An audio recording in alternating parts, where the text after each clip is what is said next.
ఎందుకు ఇలా ఉంటున్నాం, మేము ఎంతగా ప్రార్థన చేసినా మా జీవితాలు ఎందుకు ఇలా పాడైపోతున్నాయి, వాళ్ళు ఏ ప్రార్థన చేయరు, ఏ మందిరానికి వెళ్ళరు, వాళ్ళు ఎందుకు అభివృద్ధి చెందుతున్నారు? దేవుడు అంటున్నాడు, ప్రియులారా, దుష్టుడి యొక్క ఎదుగుదలను బట్టి నువ్వు అతిశయపడబోకు, వాడిది నీటి మీద బుడగలాంటిది, అది నేను దీవించేవాడిని నేనున్నాను, నేను సమృద్ధిగా నేను ఆశీర్వదిస్తాను అంటున్నాడు. దేవుని బిడ్డలారా, ఈ అసూయ అనేది మనుషులకు మంచిది కాదు అని బైబిల్ గ్రంథములో దేవుడు మనలను హెచ్చరిస్తూ ఉన్నాడు. బైబిల్ గ్రంథములో మనం చదువుదాం. మరలా ప్రియమైన దేవుని బిడ్డలారా, ఆదికాండము ప్రియులారా 37వ అధ్యాయము 11వ వచనాన్ని మనం చదువుదాం. ఆదికాండము దేవుని బిడ్డలారా 37వ అధ్యాయము 11వ వచనము.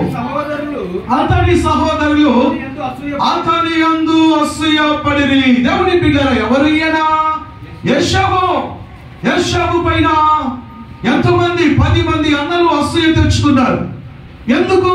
వీడు ఈ రీతిగా మాట్లాడుతున్నాడు, మనల్ని తక్కువ చేసి మాట్లాడుతున్నాడు, మనల్ని తక్కువ వారిగా చూస్తూ ఉన్నాడు.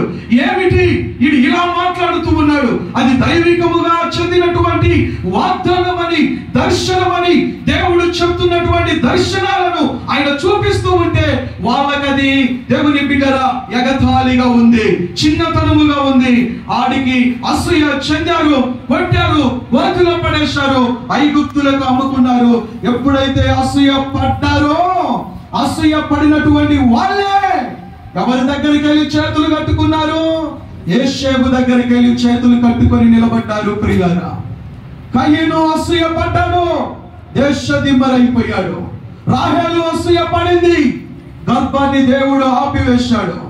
ఇక్కడ యేషేబు పైన అసూయ పడ్డారు, అతని దగ్గరికి వెళ్ళే కరువు కాటకముతో పాడైపోయినారు. ప్రియమైన దేవుని బిడ్డలారా, మీరు కూడా దేవుని పిల్లల పైన, దేవుని సంఘము పైన, దేవుని యొక్క నామములో జీవిస్తున్న వారి పైన అసూయ తెచ్చుకునే వారిగా ఉంటున్నారేమో. వద్దయ్య, అది మంచిది కాదు అని బైబిల్ గ్రంథం దేవుని నామములో హెచ్చరిస్తుంది. ప్రియులారా, మరలా చివరిగా దేవుని బిడ్డల ఒక వాక్యాన్ని మనం చదువుకుందాం.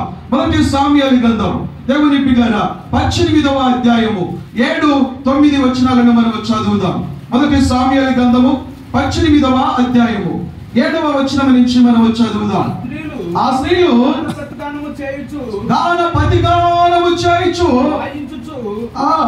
సౌలుకు 1000 కొలది అనియు దావీదుకు 10,000 కొలదనియు. చాలయ్యా దేవుని బిడ్డలారా, సమయం లేదు. ఎందుకంటే ఇక్కడ పిల్లనిచ్చిన మామే స్వయాన పిల్లనిచ్చాడు.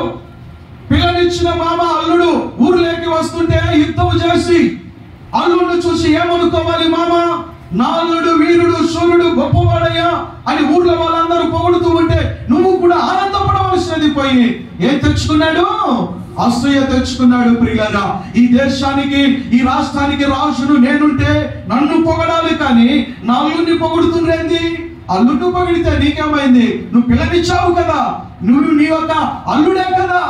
నీ అల్లుడిని పోయినందుకు ఇంకా నువ్వు చాలా బాగా ఆనందపడవలసినది పోయి అసూయ తెచ్చుకొని తన కూతురు ఎదవైనా పర్వాలేదని చంపటానికి వెళ్ళాడు. ప్రియులారా, దావీదును చంపేయాలి, ఈ రోజు రాత్రి వాడు బ్రతకకూడదు, చంపివేయాలని భటులకు ఆజ్ఞాపించాడు సైన్యానికి.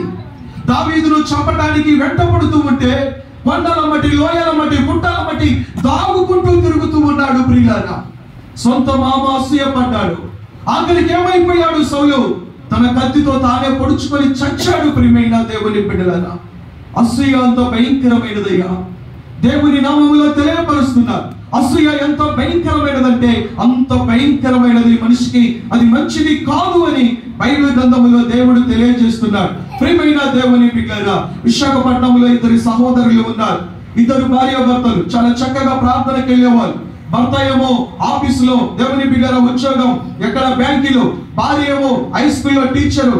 చాలా చక్కగా ప్రార్థనకి వెళ్ళేవాళ్ళు. ఎంత దూరమైనా ప్రయాణం చేసుకుంటూ వెళ్ళేవాళ్ళు. ఎక్కడైనా ప్రార్థన జరుగుతుందంటే అక్కడికి కాలినడకలు వెళ్ళేవాళ్ళు. అక్కడ ఎంతైనా దేవునికి కానుకలు ఇచ్చేవాళ్ళు. ఏ విధమైన కానీ వాళ్ళు ఇచ్చే దశమ భాగంలో కానీ ఏ రూపాన కానీ వెనుకాడే వాళ్ళు కాదు. అలాంటి సమయంలో 3 పిల్లలు. పెద్ద అబ్బాయి అడిగాడు, నాన్నగారు నాకు మంచి బైక్ తీసియండి అన్నాడు. వాళ్ళ నాన్న ఇంకొక మాట చెప్పకుండా డిగ్రీ చదివే అబ్బాయి బైక్ అడిగాడని ఎమ్మటే అబ్బాయికి బైక్ తీసించాడు. తర్వాత చిన్నమ్మాయి మాత్రం 9, పెద్ద అబ్బాయి 10th క్లాస్ చదువుతున్నారు. ఇలా జరుగుతున్న సమయంలో ఒక రోజు ఈ ప్రార్థనకు ఎక్కడికి వెళ్ళినా, ఏ ప్రాంతానికి వెళ్ళినా ప్రార్థన, స్కూల్లో తన తోటి మరి టీచర్లకు వాక్యం చెప్పేది, మరి బ్యాంకులో తన సహోదరులందరికీ ఈ వ్యక్తి వాక్యం చెప్పేవాడు. అలాంటి సమయంలో పెద్ద అబ్బాయి లారీ కింద పడి చనిపోయాడు. అది చూసిన వాళ్ళందరూ కూడా ఎగతాళి చేశారు. ఎక్కడ నీ దేవుడు? అందరికి వాక్యం చెప్తుంటావు, అందరితో మాట్లాడుతూ ఉంటావు, దేవుడు గొప్పవాడు అంటావు, ఏమైంది? నీ కొడుకుని కాపాడలేదని దేవుడు అని చెప్పి ఎగతాళి చేస్తుంటే, దేవుడు ఇచ్చాడు, దేవుడు తీసుకున్నాడు, దేవునికి మహిమ కలుగునుగా కనేవాడు. దేవుని బిడ్డలారా, ఇలా జరుగుతూ ఉంది. పెద్ద అబ్బాయి చనిపోయి 4 సంవత్సరాలు అయింది. 4 సంవత్సరాల తరువాత ఇక్కడ నాగార్జున సాగర్ లో వాళ్ళ బంధువులది వివాహం అయితే ఆ వివాహానికి వచ్చారు. అప్పటికి ఈ 2వ అబ్బాయి మళ్ళీ ఇంజనీరింగ్ చదువుతున్నారు. ఈ 3వ అమ్మాయి దేవుని బిడ్డలారా మళ్ళీ నర్సింగ్ చదువుతూ ఉంది. ఇలా చదువుతున్న సమయంలో తోటి స్నేహితులందరూ నాగార్జున సాగర్ లో డ్యామ్ చూద్దాం రండి అని ఒక 8 మంది పిల్లలు యవనస్తులు అందరూ మాట్లాడుకొని నాగార్జున సాగర్ డ్యామ్ చుట్టానికి వెళ్ళారు. ఆ డ్యామ్ చుట్టానికి వెళ్ళినటువంటి వాళ్ళు ఆ తట్టలాగా ఉంటాయి పడవలలో, ఆ పడవలలోకి 5 మంది పిల్లలు ఎక్కారు, మిగతా పిల్లలు ఎక్కలేదు. ఆ 5 మంది పిల్లలలో ఈ 2 పిల్లలు ఉన్నారు. అలా వెళుతున్న సమయంలో ప్రియులారా ఏమైందో ఏమో తెలియదు, కానీ ఆ నాగార్జున సాగర్ మధ్యలో ఆ తట్ట మునిగిపోయి వాళ్ళతో పాటు 2 పిల్లలు చచ్చిపోయారు. ఇలాంటూ ఉన్నారు, ఎక్కడ మీ దేవుడు? ఆఫీసులో వాక్యం చెప్తావు కదమ్మా నువ్వు, తోటి విద్యార్థులందరికీ మరి పాఠాలు చెప్పమంటే వాక్యం చెప్తావు, కొద్దిసేపు అన్నం తినేటప్పుడు వాక్యం, మాట్లాడేటప్పుడు వాక్యం, ఆఫీసు అయిపోయి వెళ్ళేటప్పుడు వాక్యం, ఎక్కడ ఉన్నాడు దేవుడు? ఉత్త బూటకాలు చేస్తావు అని ఆమెను అందరూ అనేవాళ్ళు. వాళ్ళు అనేవాళ్ళు భార్య భర్తలు, దేవుడిచ్చాడు, దేవుడు తీసుకున్నాడు, దేవునికి మహిమ కలుగునుగా కన్నారు, కానీ దేవుణ్ణి నిందించలేదు. భార్య భర్తలు 2 ప్రియమైన దేవుని బిడ్డలారా, పిల్లలు చనిపోయారు, లోకులంతా కాకులై అనేక రకాలుగా పొడుస్తూ ఉన్నారు. ఎవరికి ఏం చెప్పాలో అర్థం కాని పరిస్థితి. కానీ వాళ్ళ మోకాళ్ళ ప్రార్థన, దేవుణ్ణి స్తుతించటం, దేవుణ్ణి మహిమపరచటం మర్చిపోలేదు. ఏకాంత ప్రార్థన, గదిలోకి వెళితే ప్రార్థన, ఆఫీస్కి వెళ్ళిన ప్రార్థన. ఒక దినాన పిల్లలు చనిపోయిన 6 నెలల తర్వాత ఆ తల్లి రాత్రంతా ఏడ్చి ఏడ్చి ప్రార్థన చేస్తూ ఉంది. ప్రార్థన చేస్తూ అలా వారం తర్వాత ఒక రోజు దేవుడు దర్శనం ఇచ్చి, అమ్మా నువ్వు మరలా ఆపరేషన్ చేయించుకో అని చెప్పాడంట. ఈమె గబగబా భర్త దగ్గరకు వచ్చి వాదన పెట్టుకున్నది. ఏంటంటే గత 3 రోజుల నుంచి చూస్తున్నా, నువ్వు వచ్చేది ఆపరేషన్ చేయించుకో, ఆపరేషన్ చేయించుకుంటావు ఏంటి? నన్ను ప్రార్థనలో ఉండనివ్వవా, ప్రార్థన చేసుకొనివ్వవా అని భర్తతో వాదన పెట్టుకుంటే ఏమనిందంట ఆయన, అమ్మా నీ ప్రార్థనకు నేను ఎప్పుడు భంగం కలిగించలేదు, ఎందుకో దేవుడే ఆ రీతిగా మాట్లాడుతున్నాడేమో, దయచేసి ఆయన చెప్పినట్లు చేయి, నీ చిత్తము ఏదైతే అదే చేస్తాను ప్రభు అని చెప్పని మరలా ప్రార్థనలో ఉంటే, అమ్మా నువ్వు మరలా ఆపరేషన్ చేయించుకో తిరిగి అని సమాధానం వచ్చినప్పుడు ప్రియులారా వాళ్ళు మరో మాట ఆలోచించకుండా ప్రార్థన జరుపుకొని నేరుగా హాస్పిటల్కి వెళ్ళి వాళ్ళు ఆపరేషన్ చేయించుకున్నారు. ఆ తల్లి ఆపరేషన్ చేయించుకున్న 6 నెలల తర్వాత దేవుని బిడ్డలారా ఒక అబ్బాయి ఆమెకు కడుపులో పడ్డాడు. సంవత్సరం తర్వాత బాబు పుట్టాడు. హల్లెలూయా. బాబు చనిపోయిన పెద్ద అబ్బాయి ఎలా ఉంటాడో అలాగనే ఉన్నాడు. పెద్ద అబ్బాయి పుట్టిన 2 సంవత్సరాల తర్వాత మరలా బాబు పుట్టాడు. మరలా బాబు పుట్టిన 2 సంవత్సరాల తర్వాత మరలా పాప పుట్టింది. ఆ ఫోటోలో చనిపోయిన పిల్లల ఫోటోలు చూస్తే, ఈ ఫోటోలు చూస్తే ఎవరు అనేది అర్థం కాదు. ఎలాగ ఉన్నారో అలాగనే దేవుడు తిరిగి ఆ పిల్లలను మరలా ఆమె ఒడిలో వేశాడు. ప్రియులారా హల్లెలూయా, హల్లెలూయా.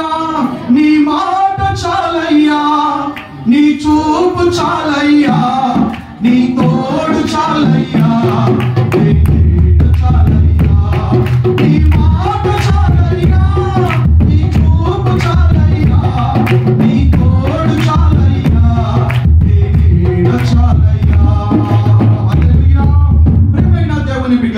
ఆ తల్లి తండ్రి అసూయ తెచ్చుకోలేదు. వాళ్ళు ఎందుకు, వాళ్ళ పిల్లలు బాగున్నారే, మాకే ఎందుకు ఇలా జరిగింది, వాళ్ళ కుటుంబం ఎందుకు బాగుంది, మాకే ఎందుకు ఇలా జరిగిందని ఇతరుల పైన అసూయ తెచ్చుకోలేదు. ప్రియులారా దేవుని మాటకు లోబడ్డారయ్యా, దేవుడు చెప్పినటువంటి వాక్యానికి లోబడ్డారు. నా దేవుడు జీవము కలిగిన వాడు కనుక నన్ను ఆశీర్వదించాడని దేవుని చేత నమ్మకముతో ఉన్నాడు. ప్రియులారా గెరెషు ప్రాంతంలో ఇస్సాకు నివాసం ఉంటున్నప్పుడు, దినదిన అభివృద్ధి చెందుతున్నప్పుడు ఫిలిస్తీన్లు అసూయపడి మాకంటే గొప్పవాడివైనావు, ఆస్తులు వచ్చాయి, ఐశ్వర్యాలు వచ్చాయి, మా ప్రాంతాన్ని వదిలిపెట్టి వెళ్ళిపోన్నప్పుడు ఇస్సాకు బయలుదేరుతూ ఒంటరి వాడై ఏకాకి అయి ప్రార్థన చేస్తున్నప్పుడు దేవుడు ఏం చెప్పాడు? ఇస్సాకు, నువ్వు భయపడవద్దు, నీ దేవుడైన అబ్రహాము, నీ తండ్రి అబ్రహాము కొలిచిన దేవుడని నేను, నువ్వు పంట 100 సంవత్సరాలు పంట నేను నీ చేతికి ఇస్తానని చెప్పలేదా దేవుడు? చెప్పాడు ప్రియులారా. అంత అద్భుతముగా దీవించాడు మన దేవుడు. ఇతరులు అసూయపడినా నీ దేవుడు నిన్ను కనిపెట్టుకొని ఉంటాడు ప్రియులారా. అసూయపడవాకు. అసూయపడిన వాళ్ళందరూ పతనమైపోయారు. ఎందుకంటే సమయం మనకు లేదు కనుక ఈ కొద్ది వాక్యములు నీకు చెప్పేదానికి అవకాశం ఇచ్చారు దైవజనులు. మొట్టమొదటిగా దేవుని బిడ్డలారా, కయీను అసూయపడ్డాడు. ఏమయ్యాడు? దేశదిమ్మరైపోయాడు.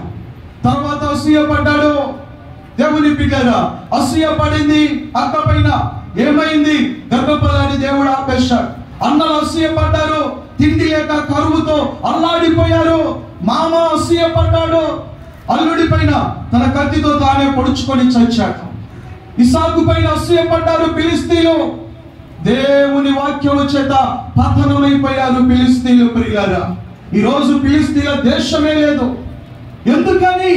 దేవుని పిల్లల పైన ఎవరైనా అసూయ తెచ్చుకుంటే వారి పక్షాన వేద్యమాడేది మనుషులు కాదు, సైన్యములకు అధిపతి అయిన యెహోవా దేవుడు, అతి పరిశుద్ధుడైన దేవుడు వారి పక్షాన నిలబడుకుంటాడు.